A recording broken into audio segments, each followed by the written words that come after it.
wabarakatuh. Halo, perkenalkan nama saya Siti Maratul Khairiyah, mahasiswa baru IAIN Salatiga, Prodi Sejarah Peradaban Islam, Fakultas Usuluddin Adab dan Humaniora. Nah, di video kali ini aku akan membuat video presentasi yang materinya adalah peradaban Arab sebelum Islam dan peradaban Islam periode Makkah dan peradaban Islam Arab periode Madinah. Nah, video ini untuk memenuhi tugas UTS dari mata kuliah Sejarah Peradaban Islam Klasik. Oke, simak videonya baik-baik. Oke, langsung saja kita mulai dari pendahuluannya. Secara esensial, kehadiran Nabi Muhammad pada masyarakat Arab adalah terjadinya kristalisasi pengamalan baru pada dimensi ketuhanan yang mempengaruhi segala aspek kehidupan masyarakat, termasuk hukum-hukum yang digunakan pada masa itu. Keberhasilan Nabi Muhammad dalam memenangkan kepercayaan bangsa Arab relatif singkat.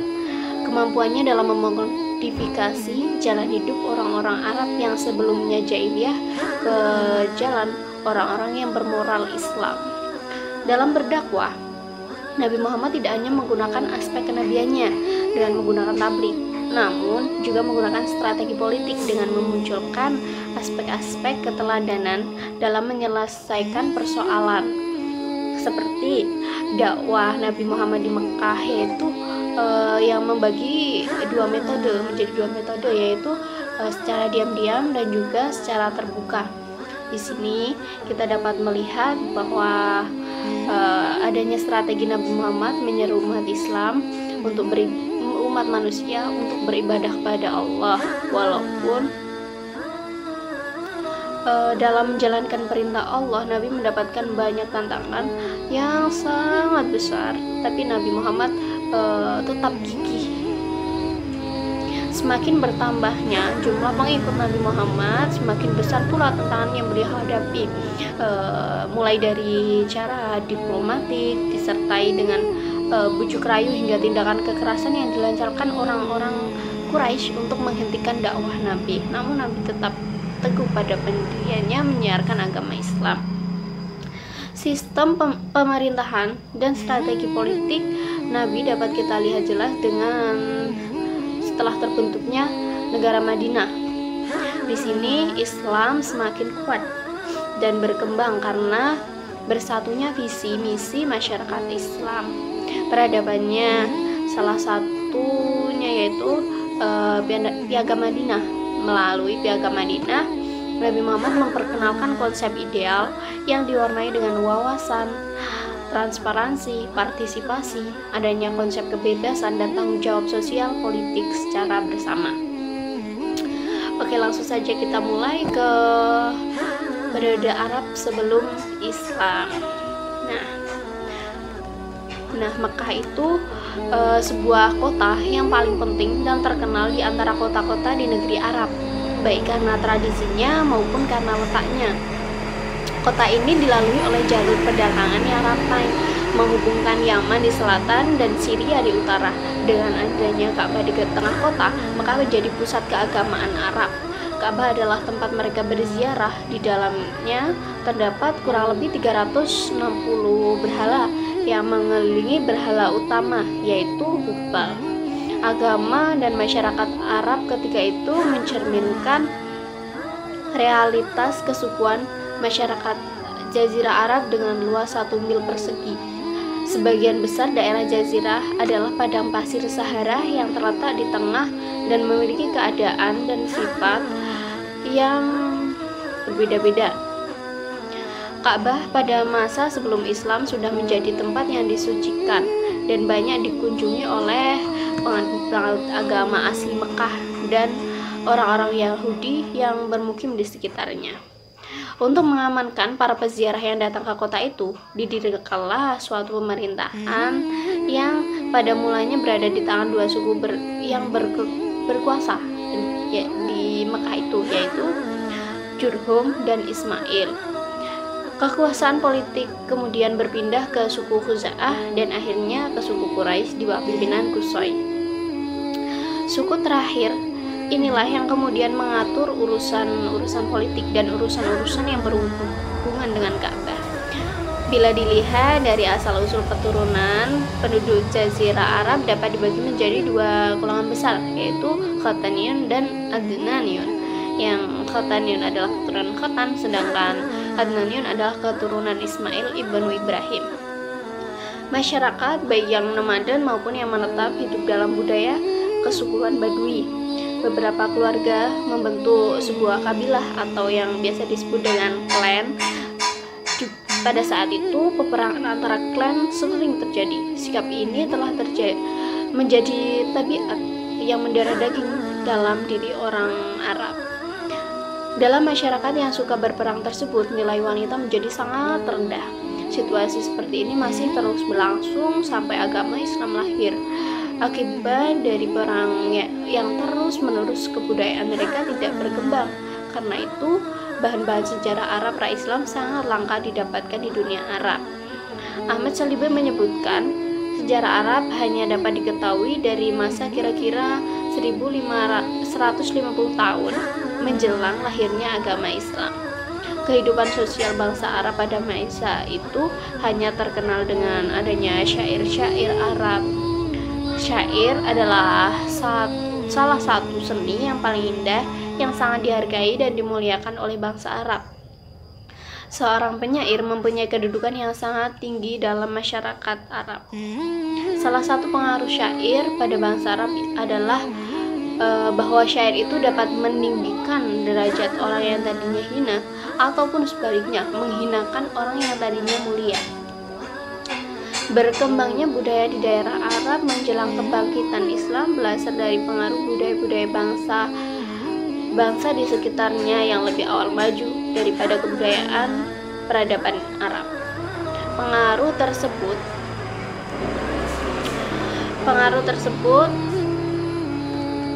masuk ke Jazirah Arab melalui beberapa jalur, di antaranya melalui hubungan dagang dengan bangsa lain, melalui kerajaan-kerajaan protektorat, Hirah dan Ghassan, dan melalui masuknya misi Yahudi dan Kristen.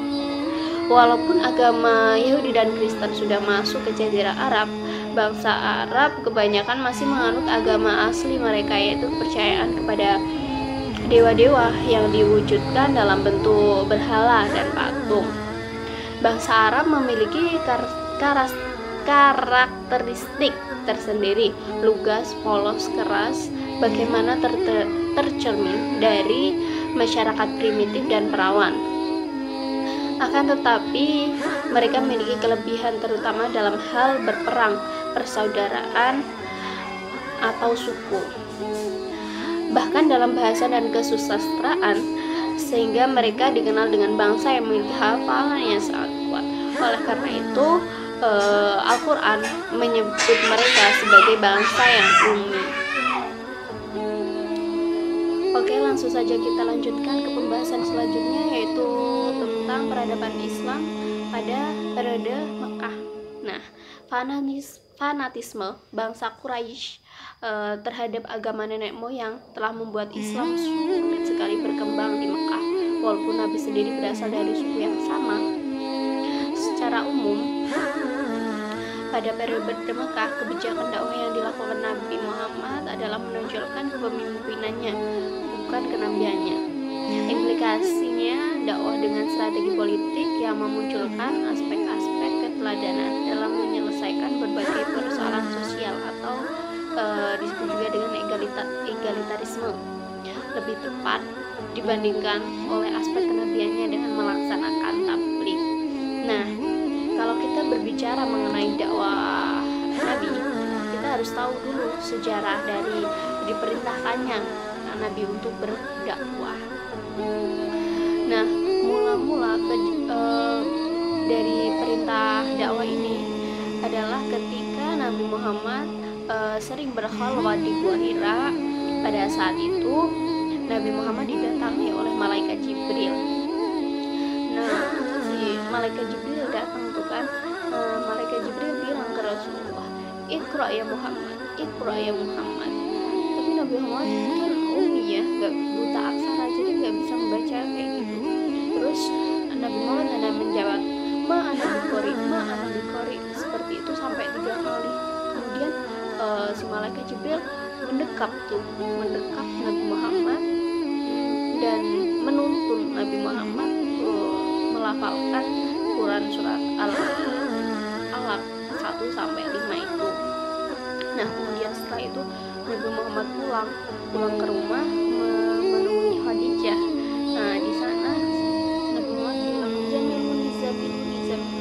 yang artinya selimuti aku seperti itu. Kemudian si Khadijah menyelimuti Nabi Muhammad. Nah, kemudian si Nabi Muhammad menceritakan kejadian yang baru saja beliau alami kepada Siti Khadijah. Nah, kemudian Khadijah berinisiatif untuk menemui seorang pendeta, yaitu si Waraqah bin Naufal. Kemudian singkat cerita, Siti Khadijah datang kemudian menceritakan kejadian yang dialami Rasulullah.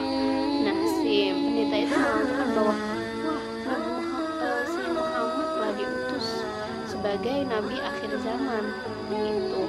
Kemudian Khadijah pulang dan menceritakan yang baru saja beliau bicarakan. Nah, setelah itu pada saat itu kan Nabi Muhammad berselimut, sedang tidur ya. Kemudian turunlah surat Quran Al-Mudaththir ayat 1 sampai 3 yang pada intinya dalam ayat itu menyuruh kepada Nabi Muhammad untuk berdakwah, menyebarkan agama Islam. Nah, pertama-tama beliau melakukan dakwah secara diam-diam di lingkungan sendiri, maksudnya di kalangan rekan-rekannya, sahabatnya, saudaranya, keluarganya. Nah, karena itulah orang yang pertama kali menerima ajaran beliau juga keluarganya dan sahabatnya. Usaha yang dilakukan Nabi Muhammad itu membuahkan hasil. Ada sebagian orang yang masuk Islam dari golongan istri, yaitu Siti Khadijah. Dari kalangan pemuda ada Ali bin Abi Thalib dan Zaid bin Harisah. Dari kalangan budak ada Bilal bin Rabah. Ada dari kalangan orang yang tua atau tokoh masyarakat ada Abu Bakar As-Siddiq. Nah, orang-orang itu orang-orang yang pertama kali masuk Islam disebut dengan as-sabiqun al-awwalun. Nah, kemudian setelah selesai dakwah secara sembunyi-sembunyi itu kan berlangsung selama 3 tahun. Nah, setelah itu turun sebuah ayat Quran surat Al-Hijr ayat 94 yang intinya menyeru kepada Nabi Muhammad untuk berdakwah secara terang-terangan atau secara terbuka. Nah, setelah itu Nabi mulai menyeru kepada segenap lapisan masyarakat untuk menyembah kepada Allah. Nah, saat itu si pemimpin-pemimpin Quraisy mulai berusaha menghalangi dakwah Rasulullah, karena semakin bertambahnya jumlah pengikut Rasulullah, tantangan yang beliau hadapi, gencaran yang dilakukan oleh orang-orang Quraisy semakin kuat. Oke, kita lanjutkan ke Islam periode Madinah. Nah, pada lain pihak, situasi Madinah yang sangat menggembirakan. Madinah adalah sebuah oasis pertanian. Sebagaimana Mekah, Madinah juga dihuni oleh beberapa klan dan tidak dihuni oleh sebuah kesukuan yang tunggal. Madinah adalah perkampungan yang diributkan oleh permusuhan yang sangat sengit dan anarkis antara kelompok kesukuan terpandang, yaitu suku Aus dan suku Khazraj. Permusuhan yang berkepanjangan mengancam rakyat kecil dan mendukung tumbuhnya permasalahan eksistensi. Berbeda dengan masyarakat Badui, warga Madinah telah hidup saling bertetangga dan tidak berpindah-pindah dari suatu tempat ke tempat yang lain. Madinah juga senantiasa mengalami perubahan sosial yang meninggalkan bentuk kemasyarakatan absolut. Kehidupan sosial Madinah secara berangsur-angsur diwarnai oleh unsur kedekatan ruang daripada kedekatan kekerabatan. Madinah juga memiliki sejumlah warga Yahudi yang mana sebagian besar penduduknya lebih simpatik terhadap monoteisme. Penduduk Yathrib atau Madinah sebelum Islam terdiri dari dua suku bangsa, yaitu Arab dan Yahudi. Yang keduanya ini saling bermusuhan karena kegiatan dagang di Yathrib dikuasai atau berada di bawah kekuasaan Yahudi. Waktu permusuhan dan kebencian antara kaum Yahudi dan Arab semakin tajam, kaum Yahudi melakukan siasat memecah belah dengan melakukan intrik dan menyebarkan permusuhan dan kebencian di antara suku Aus dan Khazraj. Siasat ini berhasil dengan baik dan mereka merebut kembali posisi kuat terutama di bidang ekonomi. Bahkan siasat Yahudi itu mendorong suku Khazraj bersekutu dengan Bani Qainuqa atau Yahudi, sedangkan suku Aus bersekutu dengan Bani Quraizah dan Bani Nadir. Klimaks dari permusuhan dua suku tersebut adalah Perang Bu'ath pada tahun 618 Masehi. Seusai perang, baik kaum Aus maupun Khazraj menyadari akibat dari permusuhan mereka hingga mereka pun berdamai. Setelah kedua suku berdamai dan suku Khazraj pergi ke Mekah, dan setelah di Mekah setelah itu Nabi Muhammad menemui rombongan mereka di sebuah kemah. Kemudian beliau memperkenalkan ajaran Islam, yaitu mengajarkan ketauhidan kepada Allah, karena sebelumnya mereka telah mendengar ajaran Taurat dari kaum Yahudi dan mereka tidak merasa asing lagi dengan ajaran yang diajarkan oleh Nabi Muhammad. Mereka kemudian menyatakan masuk Islam dan berjanji akan mengajak penduduk Yathrib yang lain untuk masuk Islam.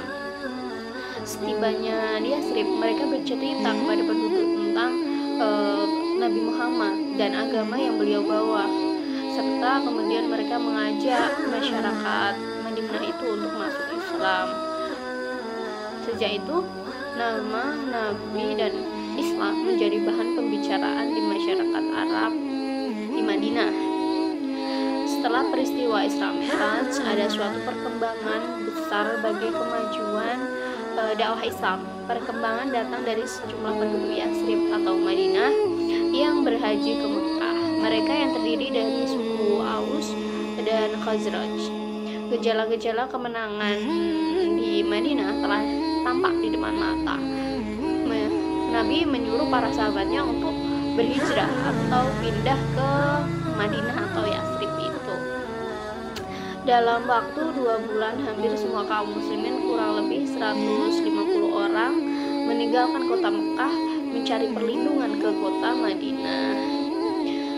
Kaum Quraisy sangat terperanjat sekali setelah mereka mengetahui bahwa Nabi mengadakan perjanjian dengan kaum Yathrib, sehingga mereka khawatir kalau Nabi Muhammad dapat bergabung dengan pengikut-pengikutnya di Madinah dan dapat membuat markas yang kuat di sana. Kalau hal itu terjadi, maka soalnya bukan hanya mengenai soal agama semata-mata, tapi juga menyinggung soal ekonomi yang mungkin saja mengakibatkan kehancuran, perniagaan, dan kerobohan rumah tangga mereka, karena kota Yathrib terletak pada lingkungan perniagaan mereka, yaitu antara Mekah dengan Syam. Bila penduduk Yathrib bermusuhan dengan mereka, maka perniagaan mereka dapat saja mengalami keruntuhan. Oleh karena itu, salah satu jalan yang harus mereka tempuh adalah melakukan suatu tindakan yang menentukan agar dapat menumpas keadaan ini, yaitu membunuh Nabi Muhammad SAW. Yaitu akhirnya si Abu Jahal menemukan ide yang paling aman, yaitu masing-masing kabilah memilih seorang pemuda yang akan membunuh bersama-sama, yaitu membunuh Rasulullah. Dengan demikian seluruh kabilah bertanggung jawab atas kematian Nabi Muhammad, dan Bani Abu Manaf tidak akan menuntut bela terhadap seluruh kabilah. Akhirnya Bani Abu Manaf akan menerima saja pembayaran yang dibayarkan oleh seluruh kabilah kepada mereka. Nabi memberitahukan akan hal ini kepada Abu Bakar. Abu Bakar meminta kepada Nabi supaya diizinkan menemani beliau dalam perjalanan beliau ke Yatsrib. Nabi setuju dan Abu Bakar mempersiapkan untuk perjalanannya yang akan dilakukan ke kota Yatsrib atau Madinah. Kemudian Nabi Muhammad menyuruh Ali bin Abi Thalib menempati tempat tidur beliau supaya kaum musyrikin mengira bahwa beliau masih tidur. Kepada Ali juga Nabi Muhammad memerintahkan untuk mengembalikan barang-barang yang ditumpangkan kepada beliau, kepada pemiliknya masing-masing. Ketika Nabi dan Abu Bakar keluar dari rumah, Nabi menyerahkan pasir ke hadapan para kafir Quraisy dan berkata, "Alangkah kejinya mukamu." Seketika kaum kafir Quraisy tak sadarkan diri dan mereka tidak mengetahui bahwa Nabi dan Abu Bakar telah keluar dari rumah itu. Nah, Nabi Muhammad meninggalkan rumahnya pada malam 27 Syafar tahun ke-14 dari kenabian atau 12 September 622 Masehi.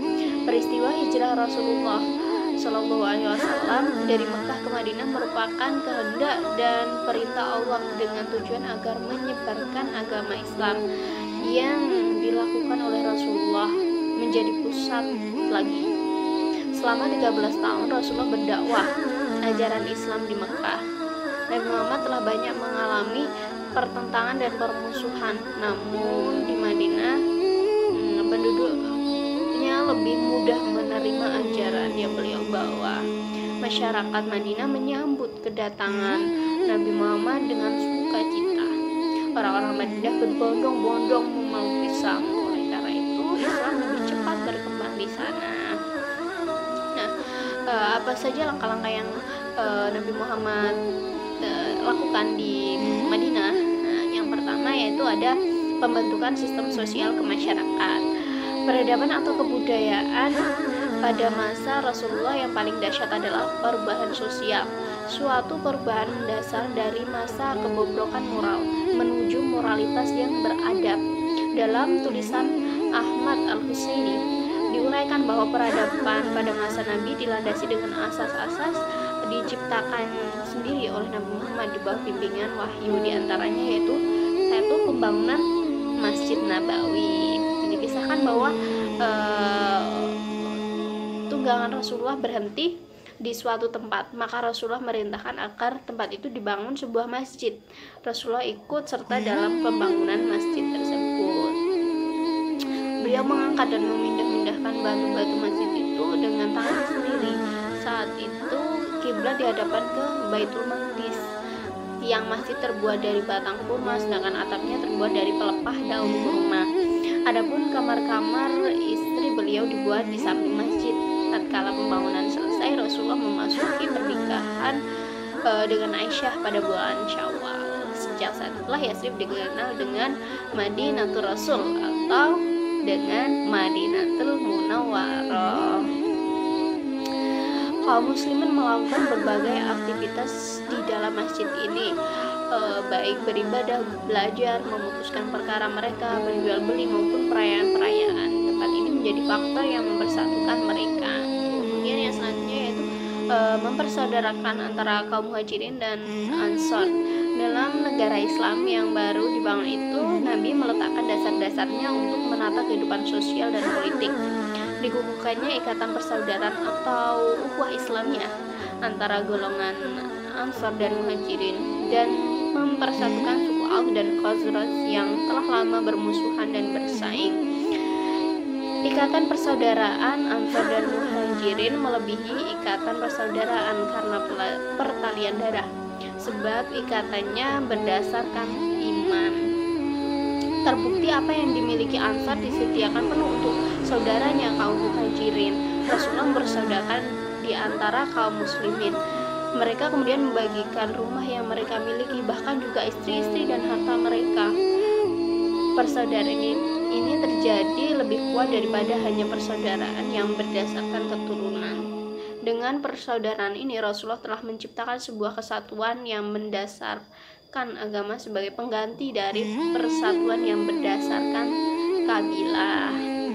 Nah, kemudian selanjutnya dalam bidang politik, Nabi Muhammad merumuskan sebuah piagam yang berlaku bagi seluruh penduduk Yatsrib, baik yang muslim maupun non-muslim. Piagam inilah yang juga disebut sebagai Undang-Undang Dasar Negara Islam atau Daulah Islamnya, atau juga disebut dengan Piagam Madinah, yang isinya yang pertama yaitu setiap kelompok punya itu pribadi, keagamaan, dan politik adalah hak kelompok menghukum orang yang membuat kerusakan dan memberi keamanan kepada orang yang patuh.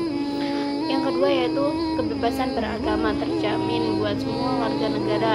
Yang ketiga adalah kewajiban penduduk Madinah baik yang muslim maupun Yahudi untuk saling membantu baik secara moral atau material, semuanya dengan bahu-membahu harus menangkis setiap serangan terhadap kota Madinah. Nah, mungkin hanya itu yang bisa saya sampaikan dalam video kali ini. Mungkin cukup sekian presentasi pada siang hari ini.